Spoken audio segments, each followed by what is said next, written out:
Dr. Sarah Chen adjusted her lab coat and watched with barely contained excitement as 3 crystalline beings ducked through the double doors of her research facility. Their translucent bodies caught the morning sunlight, sending rainbow patterns dancing across the sterile white walls. This was humanity's first official contact with the Galactic Survey Corps, and her laboratory had been chosen as one of their initial observation points.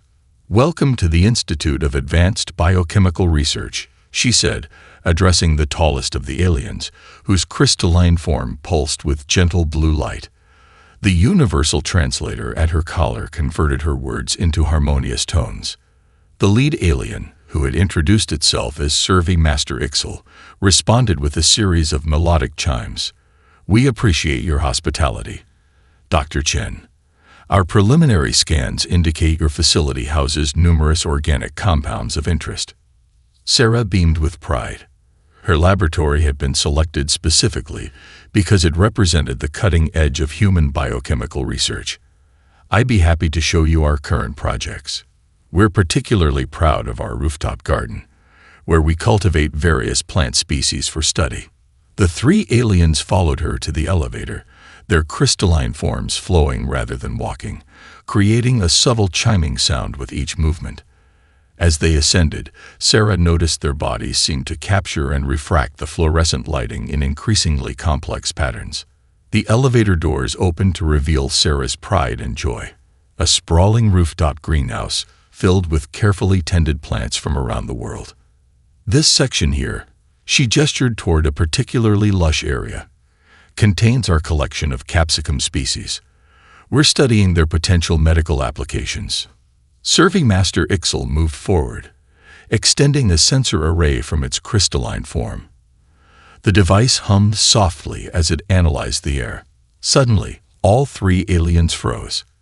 Their bodies, previously flowing with gentle colors, blazed with urgent red patterns. "Impossible." Ixel's translation came through as a discordant screech. "These readings cannot be correct." Sarah stepped forward, concerned. "Is everything all right? Our environmental controls air. Do not move." The second alien's warning cut through the air. Their sensor arrays were now fully extended, sweeping the greenhouse in rapid patterns. "This facility contains Class X molecular toxins at unprecedented concentrations." Toxins. Sarah glanced at her beloved pepper plants in confusion. There must be some mistake. "These are just..." The third alien's crystalline form pulsed with emergency patterns. "The entire complex is contaminated with compound C16H24 in 2.0 readings indicate levels capable of causing complete neural shutdown in most known species." Before Sarah could explain, all 3 aliens began rapidly retreating toward their ship, which hovered just beyond the rooftop's edge. Their previously graceful movements now sharp and urgent. "Wait," she called after them. "That's just capsaicin. It's completely safe for human consumption." Her words fell on deaf ears, or whatever passed for ears among crystalline beings. The aliens practically dove into their vessel, which immediately began broadcasting warning signals in multiple frequencies. Sarah's computer tablet exploded with incoming transmissions, all marked as urgent biological hazard alerts. As the ship pulled away, Sarah stood in her rooftop garden, watching in bewilderment as Earth's first official contact with the Galactic Survey Corps ended in panic over her ghost pepper plants. The departing vessel's warning beacons painted the morning sky in brilliant patterns of red and purple. Below, her tablet continued to chime with incoming messages. The first one, automatically translated, read: "Emergency alert. Class X biohazard detected. Planet harbors extremely lethal substance, classified as maximum threat level. Species demonstrates unprecedented immunity to compound C16H24 in 2.0 quarantine protocols strongly advised." Sarah looked from her tablet to her perfectly harmless pepper plants and back again. Then, despite the gravity of the situation, she couldn't help but laugh. Humanity's first impression on the galactic community would be defined by their ability to eat spicy food. The emergency response team that arrived at Dr. Chen's laboratory wore sealed environmental suits, which made Sarah wonder if they had watched too many science fiction movies. Dr. Marcus Reynolds, her longtime colleague, was already examining the alien sensor device left behind in their hasty retreat. "You have to see this, Sarah," Marcus called out, his voice slightly muffled through his suit's speaker. "Their molecular scanning technology is incredible. The resolution is far beyond anything we've developed." Sarah approached the workbench, noting how the crystalline device continued to pulse with a soft warning light. "Can you interface with it?" "Better than that." Marcus connected the alien scanner to their lab's main computer. "Their data protocols are surprisingly compatible, almost as if they wanted us to be able to read their findings." The laboratory's holographic display came to life, showing complex molecular structures floating in the air. Sarah recognized the distinctive shape immediately. "That's capsaicin, all right. But look at how they classified it." The alien designation scrolled across the screen. Compound C16, H24N2O. Class X neural disruptor. Known effects: immediate sensory overload, neural pathway disruption, possible permanent damage to most carbon-based life forms. "They're not exactly wrong," Marcus commented, finally removing his helmet. "Capsaicin does bind to pain receptors. We just happen to be adapted to it." Sarah pulled up their own research database, comparing it with the alien data. "Look at this. Their molecular models show capsaicin affecting neural pathways in ways we never considered. To most galactic species, this stuff really is a deadly toxin." The lab's communication panel lit up with another incoming transmission. This time, it was from the United Earth Council. "Dr. Chen, please report your findings immediately. We have 14 different alien species demanding explanations about what they're calling a planetary-scale weapons program." "Weapons program?"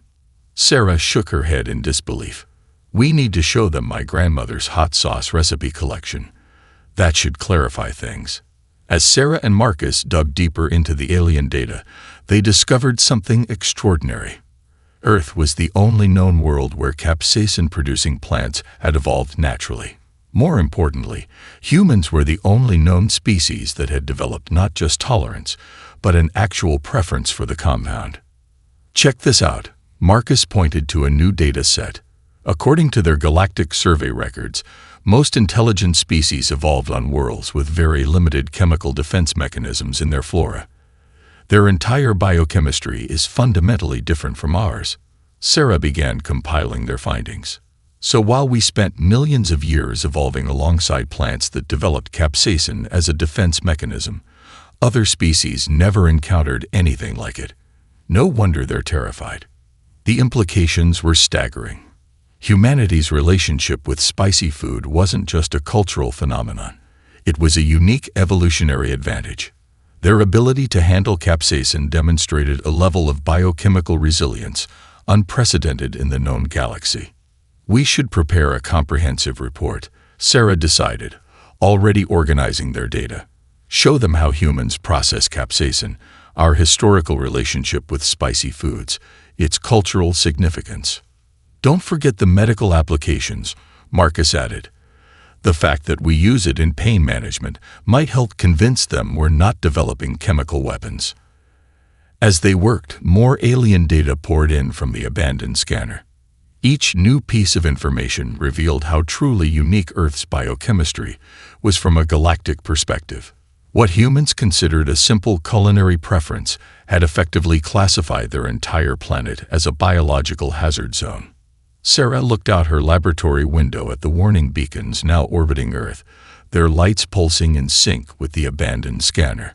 Somewhere out there, countless alien civilizations were probably wondering how any species could survive on a planet contaminated with capsaicin, let alone deliberately cultivated. "Well," she said, allowing herself a small smile, "at least we know why they never answered our signals before." They were probably terrified of the spice level in our transmissions. The massive warning beacons floating above Earth cast an eerie red glow across the night sky. Dr. Sarah Chen watched them from her laboratory's observation deck, where she had spent the last 3 nights attempting to decode their complex warning messages. Each beacon broadcast in different frequencies, some beyond human perception without special equipment. Another delegation turned us down. Dr. Marcus announced, entering the observation deck with 2 cups of coffee. He handed one to Sarah. This time, it was the Proxima Centauri Alliance. They cited extreme environmental hazards as their reason. Sarah accepted the coffee, noting with irony that it too would probably be classified as a hazardous substance by galactic standards. Did they even read our explanation about capsaicin? They did. Marcus pulled up the response on his tablet. Their exact words were, "Any species capable of willfully ingesting neural disruptors for pleasure must be approached with extreme caution." The research center's main display illuminated with an incoming transmission. A holographic figure materialized, a being composed of shifting geometric patterns that Sarah recognized as a representative of the Vega Scientific Council. "Greetings, Earth researchers." The being's patterns shifted to form approximations of words. "We have reviewed your data regarding compound C16H24N20. Your species' ability to survive exposure is remarkable." Sarah stepped forward. "Thank you for responding to our transmissions. We've been trying to explain that capsaicin isn't harmful to humans. In fact, we've developed thousands of culinary and medical applications for it." The alien's pattern swirled in what might have been surprise or concern. "You deliberately create applications for this substance. Our simulations indicate it should cause immediate neural collapse in organic beings. Perhaps we could demonstrate." Sarah gestured to her research setup. "I can show you how humans process capsaicin differently from other species." The hologram flickered as the alien considered this fascinating proposal. However, safety protocols prevent direct observation. The concentration of compound C16H24N20 in your atmosphere exceeds our emergency thresholds by several orders of magnitude. Marcus stepped in. "What if we provided data on human capsaicin tolerance? We have extensive research on its effects on our nervous system." "Acceptable." The alien's patterns formed complex geometric equations. "We are particularly interested in understanding how your species avoided extinction during its evolution alongside this compound." For the next hour, Sarah and Marcus presented their research. They showed brain scans of humans eating spicy foods, chemical analyses of various peppers, and historical documentation of capsaicin use in human cultures. The alien representative's patterns became increasingly complex as it processed the information. Most illuminating, it finally responded.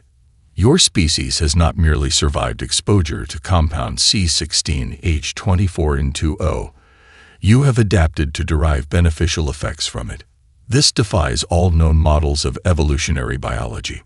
Sarah noticed something in the alien's tone, not fear, but genuine scientific curiosity.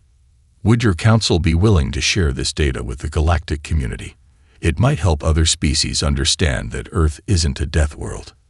"We will share the data," the alien agreed, its patterns forming what Sarah interpreted as cautionary symbols. "However, the quarantine must remain. Not for our protection, but for yours." "For our protection?" Marcus asked, puzzled. "Your species' unique biological adaptations make you valuable research subjects. There are entities in the galaxy who would be intensely interested in studying such capabilities." The warning beacons serve as much to protect Earth from unwanted attention as they do to warn others of the hazards. As the transmission ended, Sarah looked at the warning beacons with new understanding. They weren't just warning signs. They were a shield, protecting Earth from those who might exploit humanity's unique relationship with capsaicin. "Well," she said to Marcus, taking another sip of her coffee, "at least someone out there is starting to understand us, even if they still think we're slightly crazy for enjoying spicy food." The sleek merchant vessel descended through Earth's atmosphere, its stealth systems easily evading the planetary defense grid. Captain Zarkax of the independent trading ship Lucky Star prided himself on being able to slip past any security measure. His six-armed form moved confidently across the bridge as his crew prepared for landing. "Those warning beacons are just bureaucratic nonsense," he declared to his nervous crew. "Think about it. We've seen the scans. The dominant species here doesn't even have proper space travel yet. How dangerous could they be?" His science officer, a thin serpentine being named Sis, flicked her tongue anxiously. "The atmospheric readings for compound C16H24N20 are off the charts, Captain. Perhaps we should reconsider." "Nonsense. Look there." Zarkax pointed to a small processing facility on their view screen. "Perfect landing spot, minimal security, and according to our scans, filled with local organic materials we can trade in the outer systems." The Lucky Star touched down silently behind a large building in rural Thailand. Morning mist still clung to the ground, and the first rays of sunlight were just beginning to illuminate rows of cultivated plants. The crew emerged wearing their most advanced environmental suits, weapons ready. Mrs. Supaporn Suthapon was enjoying her morning tea when she noticed the alien ship landing behind her family's chili processing facility. At 78 years old, she had seen plenty of strange things in her life, but this was certainly a first. She calmly poured another cup of tea and watched with interest. Zarkax led his crew toward the facility's storage area, their scanners indicating high concentrations of organic compounds. "See, nothing to worry about. No defense systems, no advanced technology, just simple agriculture." They reached the first storage unit, and Sis began analyzing its contents. "Captain, these readings. These containers are full of concentrated C16H24N20. "Impossible," Zarkax scoffed, reaching for the container. "No primitive species would store." His words cut off as the container's seal broke. Even through their environmental suits' filtration systems, the capsaicin particles found their way in. The crew's various alien physiologies reacted simultaneously. Zarkax's 6 arms went rigid, Sis's scales turned bright purple, and their engineer's crystalline form began to vibrate uncontrollably. Mrs. Suthapon watched the alien's predicament from her kitchen window. With the wisdom of someone who had spent decades working with Thai chilies, she quickly understood the problem. She grabbed a few items from her refrigerator and walked calmly toward the incapacitated aliens. "Welcome to Thailand," she called out in Thai, knowing they probably couldn't understand her. "You poor dears look like you need some milk." The alien crew, their translator systems still functioning, watched in astonishment as this elderly human approached them without any protective gear. She carried bottles of milk and yogurt, traditional remedies for those unaccustomed to spicy foods. Zarkax, his environmental suit's systems blaring warnings about contamination, managed to speak through the pain. How are you surviving this atmosphere?" Mrs. Suthapong smiled kindly, demonstrating how to drink the milk. "Oh, these chilies. They're just our medium spicy ones. You should see what we use in the real spicy dishes." The aliens looked at each other in horror. Medium spicy, real spicy dishes. Their entire understanding of biological resilience was being challenged by an elderly human woman who handled lethal compounds as casual cooking ingredients. Within an hour, the Lucky Star was breaking atmosphere, its crew having declined Mrs. Suthapong's offer to stay for breakfast and try her mild green curry. Their mission report would join the growing galaxy-wide database of warnings about Earth, with one key addition. The planet's inhabitants didn't just survive among the deadly compound. They had mastered it, turned it into cuisine, and were kind enough to offer dairy products to those who couldn't handle it. The demonstration chamber on the moon's Copernicus base gleamed under bright artificial lights. Dr. Sarah Chen checked the environmental seals one final time while her team arranged their carefully prepared samples. Behind thick protective barriers, representatives from 12 different alien species waited with a mixture of scientific curiosity and obvious anxiety. Environmental containment at 100%. Marcus reported, monitoring the complex filtration systems. No capsaicin molecules can reach the observation area. Sarah nodded, turning to face their audience. The universal translator converted her words into a variety of alien languages. Distinguished representatives of the Galactic Council, thank you for accepting our invitation. Today, we hope to demonstrate that humanity's relationship with capsaicin is not just safe, but beneficial. The geometric patterns of the Vega representative shifted forward. We are particularly interested in understanding how your species progressed from basic tolerance to deliberate cultivation. Sarah gestured to the first display, where a series of bell peppers sat arranged by color. We'll start with the basics. These contain minimal capsaicin. Even your most sensitive instruments should detect only trace amounts. The aliens leaned forward, their various sensory organs focused on the display. Readings from their instruments confirmed Sarah's words. These peppers were indeed at the lowest end of the capsaicin scale. Now, Sarah continued, picking up one of the peppers, I'll demonstrate normal human consumption. She took a bite of the green bell pepper, while monitoring equipment displayed her biological responses in real time. The audience watched in fascination as the data showed Sarah's body processing the mild compounds without any stress response. Some of the crystalline beings chimed in patterns of surprise. Remarkable, the Proximan delegate observed. Your neural pathways show no sign of disruption. Sarah moved to the next display, where a progression of increasingly spicy peppers led up to a pristine ghost pepper. This is where it gets interesting. These varieties have been specifically cultivated for their capsaicin content. The aliens' instruments began registering higher readings, causing several representatives to move back instinctively. The Arcturian delegate's tentacles curled in alarm. The concentration in that final specimen exceeds our lethal exposure threshold by a factor of 10. Watch carefully, Sarah said, donning protective gloves, not for herself, but to prevent capsaicin transfer to other surfaces. She picked up the ghost pepper and, after a momentary pause for dramatic effect, took a small bite. The chamber erupted in a flurry of alarm signals and emergency scans.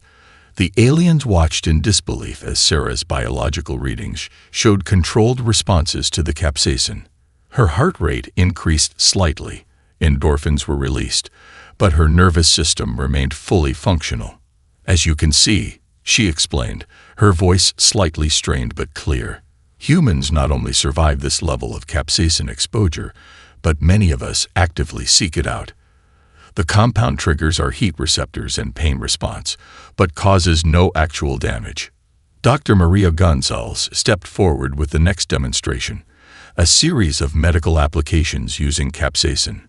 We've developed numerous therapeutic uses, from pain management to anti-inflammatory treatments. The Vega representative's patterns formed complex analytical configurations. Your species has turned a neurotoxin into medicine. This defies all conventional xenobiological models. As the demonstration continued, Sarah noticed a subtle shift in the aliens' behavior. Their initial fear was giving way to scientific fascination. They began asking detailed questions about cultivation techniques, medical applications, and the role of spicy food in human culture. Perhaps, the Proximan delegate suggested near the end of the session, we have been too quick to classify Earth as a hazard zone. This might be an opportunity for unprecedented biological research. Sarah smiled, reaching for her final demonstration, a sealed container of her grandmother's special hot sauce. In that case, would anyone like to try a highly diluted sample? 3 months after the successful demonstration at Copernicus Base, Dr. Sarah Chen stood before the full Galactic Council in their newly constructed Earth Embassy. The chamber featured specialized environmental controls that allowed humans and aliens to meet safely without protective barriers. It had taken weeks of careful engineering to create this space where capsaicin molecules could be instantly neutralized if needed. The Council has reviewed your proposal. The senior administrator, a being of pure energy contained within a crystalline matrix, announced. We find your suggestion of establishing human-operated research stations intriguing." Sarah nodded, trying to contain her excitement. Humans are uniquely qualified to handle materials that other species find hazardous. Our natural capsaicin tolerance proves we can safely manage substances that would be dangerous to others. The Vega representative's patterns shifted in agreement. Our preliminary studies of human biochemistry suggest your species possesses remarkable adaptability beyond just capsaicin tolerance. "Precisely," Sarah responded, pulling up a holographic display. "We've identified several other Earth compounds that humans have evolved to process safely. Each one represents a potential field of research that could benefit the entire galaxy." The Proximan delegate's tentacles waved thoughtfully. "There is also the matter of the trading vessel incident in Thailand." The human response was enlightening. Sarah smiled, remembering Mrs. Suthipong's report. Yes, that demonstrated another crucial point. Humans don't just survive these compounds. We understand how to help others affected by them. We can serve as safety specialists and emergency response teams. The council chambers hummed with discussion as various representatives communicated in their native forms. Finally, the senior administrator spoke again. "We propose a three-part initiative. First, the quarantine beacons will be reprogrammed as research station markers.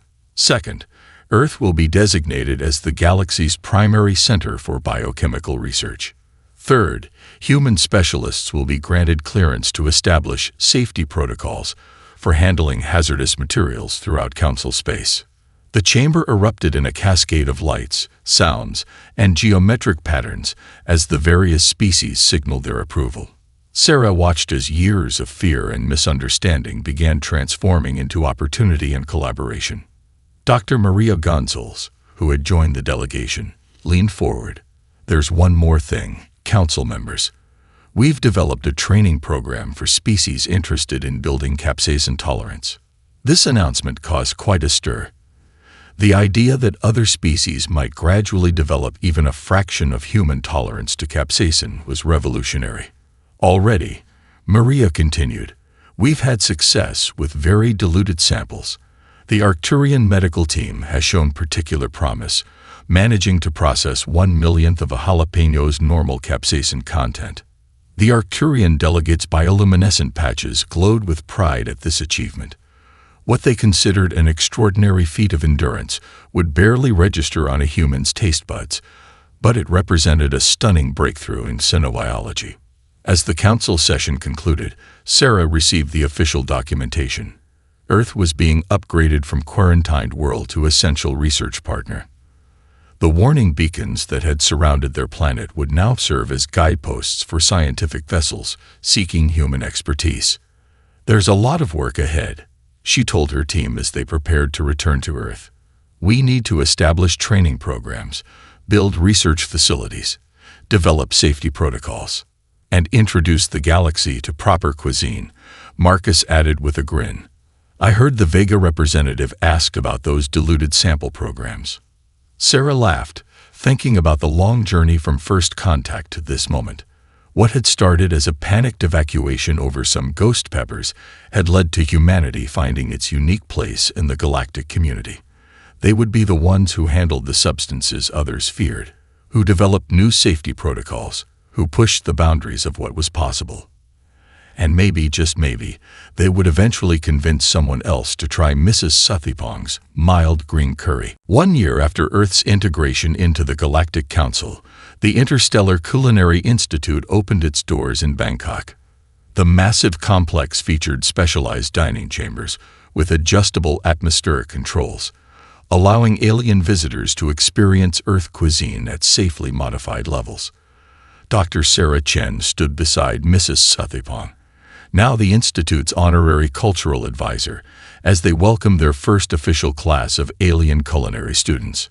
"Remember," Mrs. Suthipong instructed the diverse group through their translators, "today we begin with steamed rice and the mildest coconut curry. Some of you may find even this challenging, but every journey begins with a single step."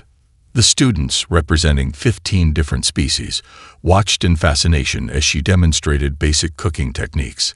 Their environmental suits had been specially modified to allow controlled taste testing, with emergency milk dispensers built into their helmets. Remarkable progress. Sarah commented to Dr. Marcus Reynolds, who was monitoring the biological responses of their alien students. The Arcturian delegate can now handle bell pepper levels of capsaicin. Marcus nodded, checking his readings. And the Vega representative's tolerance has improved enough to detect the difference between various mild spices.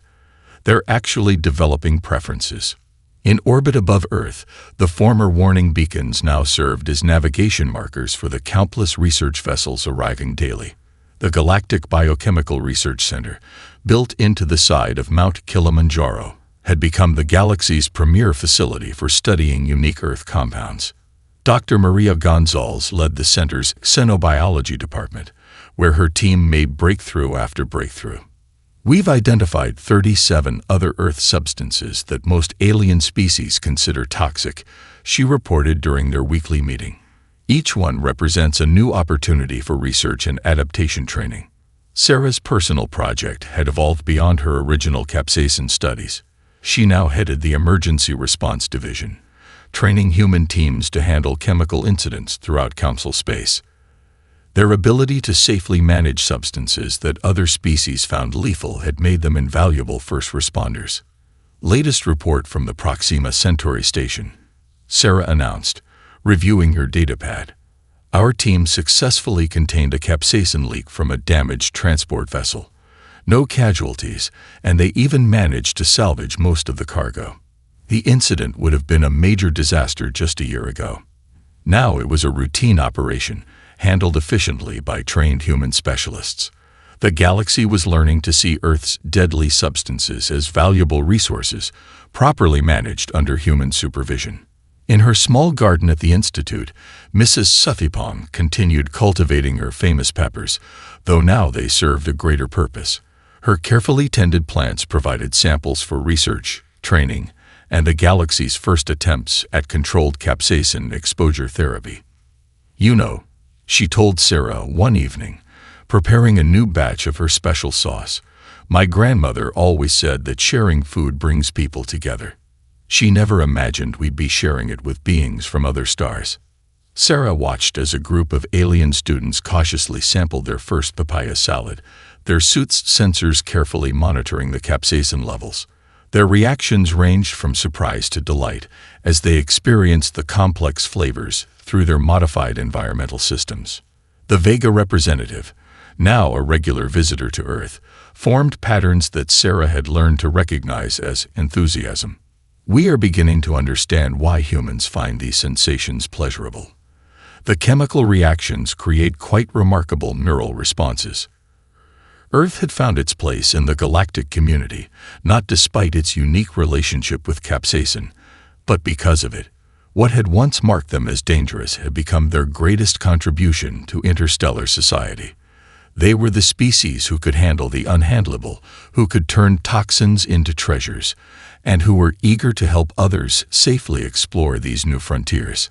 As Sarah watched another class of alien students graduate from their basic spice tolerance training, she couldn't help but smile. Somewhere out there, those first crystalline visitors who had flooded her pepper plants in terror would be amazed to see how far they'd all come.